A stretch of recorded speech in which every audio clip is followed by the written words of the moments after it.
My name is David Morgan. I've been serving in the police for over 40 years, and in that time I've heard thousands of calls. Most of them end with routine reports and are forgotten within a few days. But sometimes a call comes in, and you realize, this story will stay with you forever. That's exactly how it all began that evening. I had been working the evening shift that day.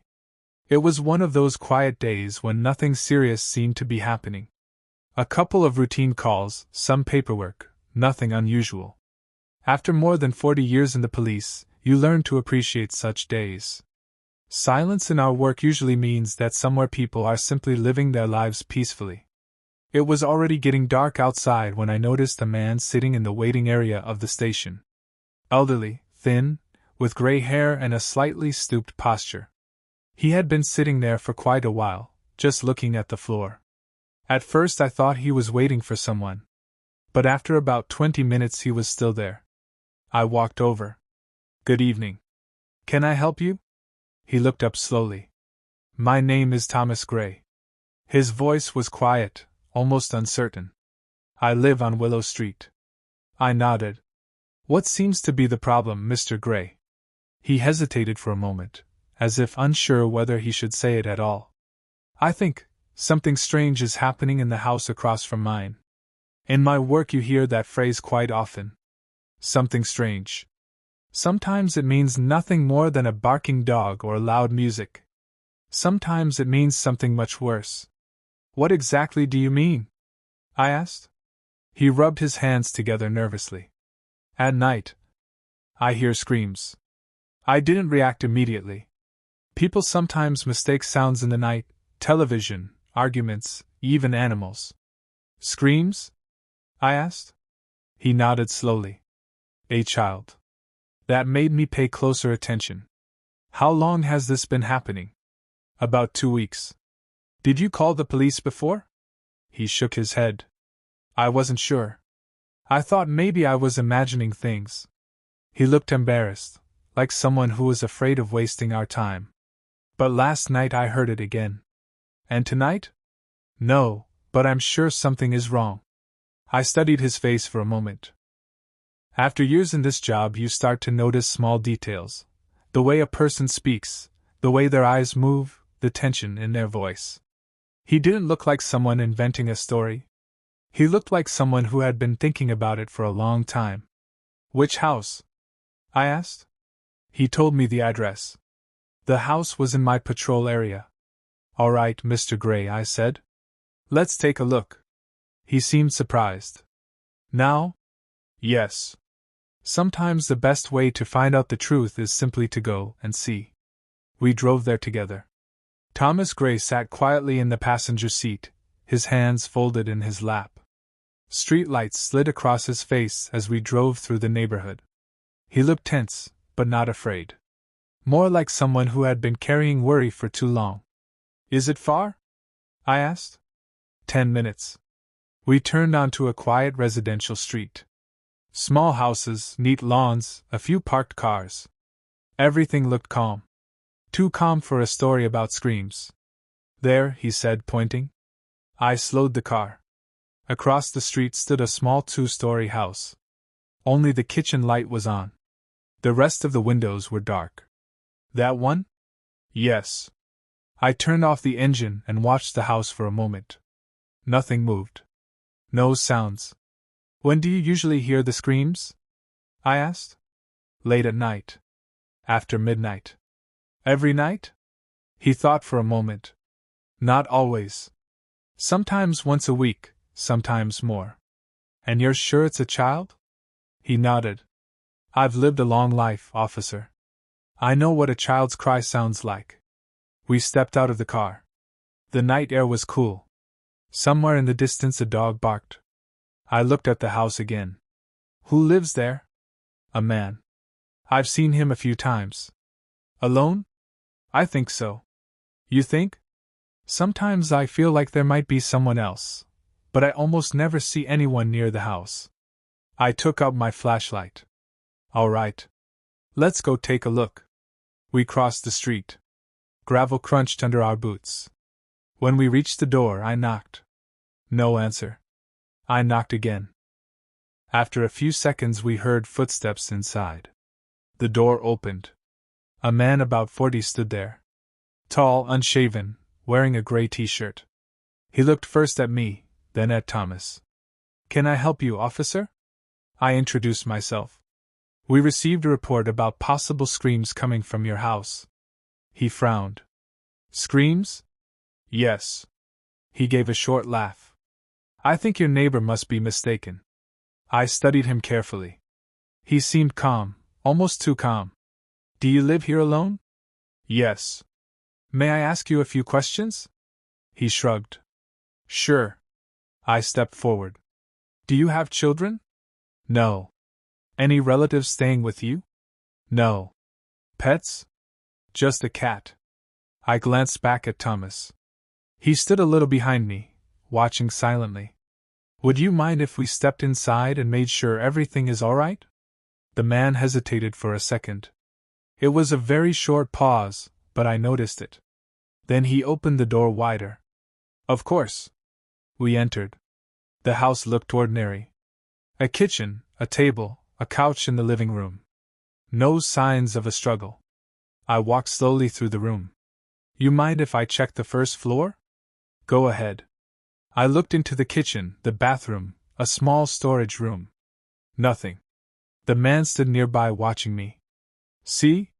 he said calmly. "Everything's fine." I nodded. "What about upstairs?" He paused again. "Just a bedroom." "Mind if I take a look?" He exhaled slowly. "All right." We walked up the stairs. The floor creaked softly. At the top there was only one door. He opened it. The bedroom looked almost empty. A bed, a closet, a desk. I shined the flashlight around the room. Nothing. "Are you satisfied?" he asked. I nodded. "Looks fine." We went back downstairs. I turned to Thomas. "It's possible the sound came from another street." He looked embarrassed. "Maybe." The man by the door clearly wanted us to leave. "If that's all."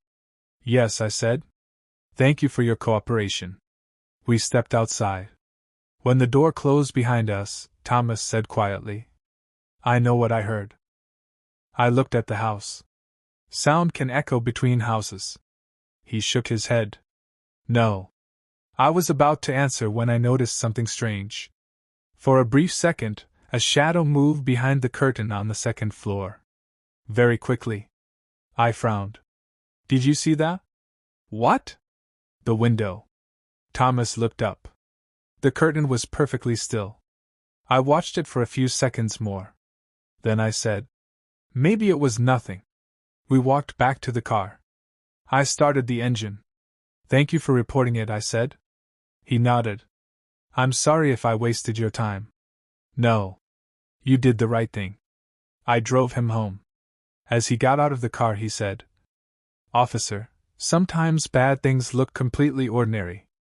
I just nodded. But on the way back to the station, I kept thinking about that shadow behind the curtain. And about the fact that the man had agreed to let us inside a little too quickly. Sometimes people act that way when they have nothing to hide. But sometimes they act that way because they are sure you won't find what they've hidden. And that night, for the first time, I had a strange feeling that the story wasn't over. I was right. Because 3 days later the phone rang at the station, and after that call, everything that seemed ordinary stopped being ordinary.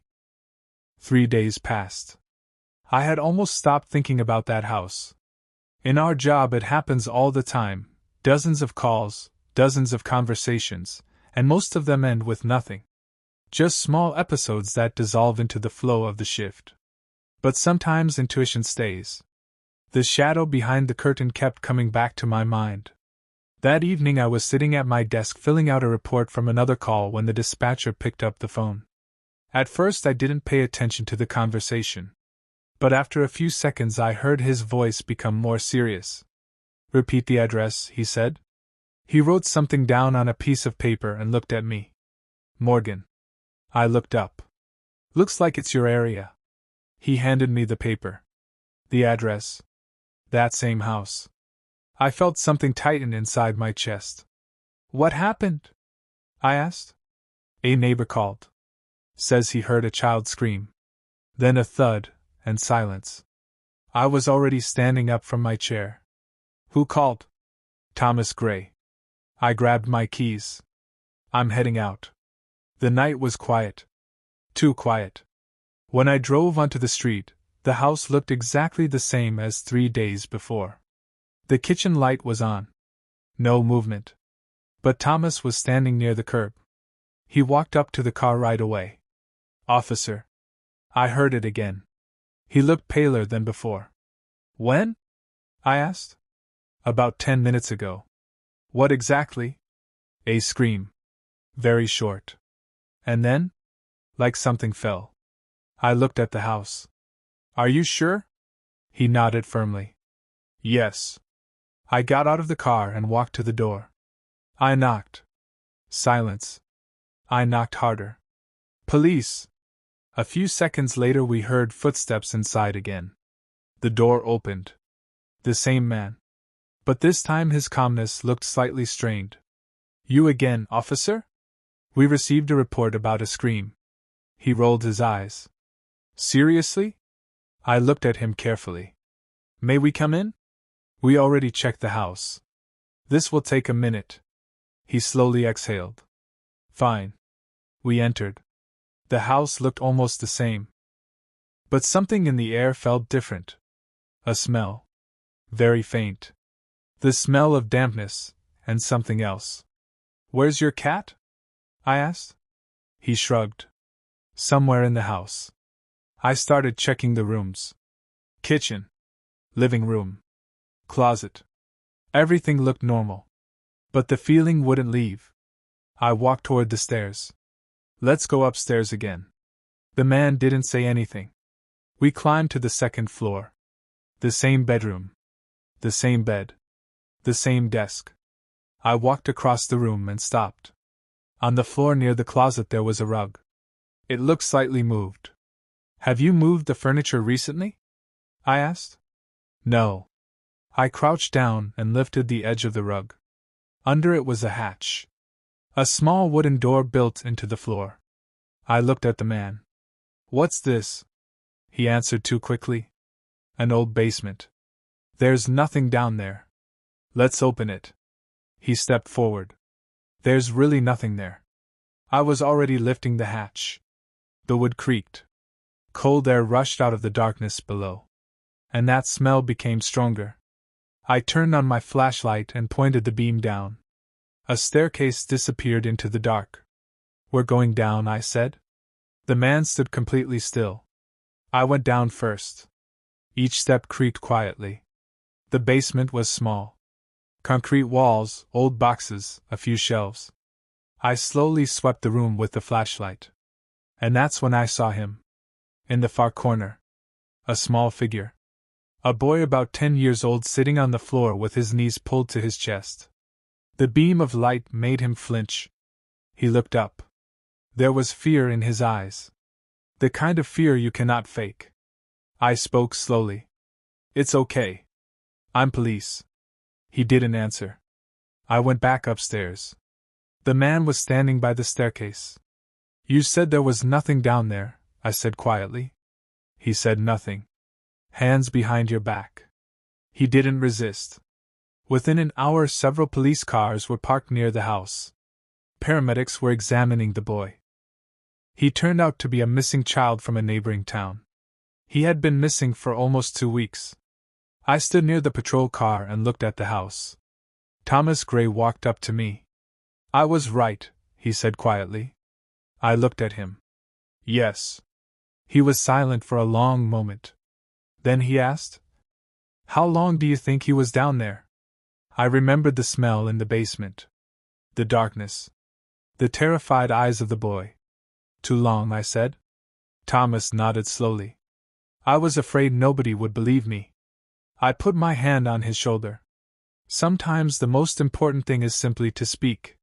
He looked at the house again. If I hadn't come to the station that day. I finished his sentence. Then we wouldn't have found him today. He didn't say anything. But in his eyes I saw relief. And at that moment I thought about something strange. This elderly man had been coming to the station for weeks, complaining about small things. Noise, shadows, missing cups. And many people might have decided he was just a lonely old man looking for attention. But sometimes those are exactly the people who notice what others don't. And sometimes one person who isn't afraid to say, "Something is wrong," can save someone's life. That night should have ended like any other call. The boy was safe, the suspect was in custody, and the reports were already waiting for me back at the station. In police work, that's how most stories end: paperwork, signatures, and the slow return to routine. But some calls stay with you. Long after the lights of the patrol cars disappear and the street becomes quiet again. I stayed at the scene a little longer than necessary. The paramedics were finishing their work with the boy. He was wrapped in a blanket now, sitting in the back of the ambulance. He looked exhausted, but alive. That alone was enough. One of the paramedics nodded to me. "He's going to be okay." I exhaled slowly. Good. For a moment I just stood there watching the ambulance lights reflecting off the houses on the street. Neighbors had started gathering outside. Quiet whispers, worried faces. That's how it always happens when something terrible suddenly breaks the silence of a peaceful neighborhood. People want to understand how something like that could happen right next to them. The truth is, sometimes there are no obvious signs. Thomas Gray was standing a few steps away from the crowd. He looked smaller than before, like the weight he had been carrying for weeks had finally left his shoulders. I walked over to him. "You did the right thing." He nodded, but his eyes were still fixed on the house across the street. I kept thinking, what if I was wrong? But you weren't. He took a deep breath. I almost didn't come to the station that day. I told myself it was probably just noise, or a television. I looked at the house again. From the outside it still looked ordinary. Quiet. Almost peaceful. You would never guess what had been hidden beneath its floor. "Sometimes the smallest doubts are the most important ones," I said. Thomas looked at me. "How long have you been doing this job, officer?" 42 years. He raised his eyebrows slightly. "And you still listen to people like me?" I gave a small smile. "Especially to people like you." He looked down at the ground for a moment. "I live alone, you know." I nodded. "My wife passed away 6 years ago. Since then, the nights feel longer." There was no self-pity in his voice. Just quiet honesty. When you live alone, you start noticing things other people ignore. I understood exactly what he meant. After decades of night shifts, silent streets, and long patrols, you learn that quiet doesn't always mean safety. Sometimes it just means no one has noticed the problem yet. The ambulance doors closed. The boy looked out through the small window. For a brief second our eyes met. He didn't say anything, but there was something in that look, a mixture of fear, confusion, and relief. Then the ambulance drove away. Another patrol car took the suspect to the station. And just like that, the street began returning to normal. But I knew that for one boy, and for one elderly neighbor, nothing about that night would ever feel normal again. Before I left, Thomas spoke again. "Officer Morgan." "Yes?" "Thank you for believing me." I shook my head. "You're the one who saved him." He looked surprised. "I didn't do anything." "You listened. You paid attention. That's more than most people do." He looked back at the house one last time. "I think I'll sleep better tonight." I hoped he would. I got back into my patrol car and drove slowly toward the station. The streets were empty now. Street lights passed one after another across the windshield. For a long time I drove in silence. After 40 years in this job, you learn something important. Most police work isn't about chasing criminals or dramatic arrests. Most of the time it's about listening. Listening to people who are unsure. Listening to people who think their worries might sound foolish. Listening to people who are afraid they won't be taken seriously. Because sometimes, hidden inside those small concerns, there's a life waiting to be saved. And that night reminded me of something I never want to forget. Evil doesn't always look like evil. Sometimes it looks like an ordinary house on a quiet street. And sometimes the person who notices the truth isn't a detective or an officer. Sometimes it's just a neighbor who refuses to ignore a child's cry in the night.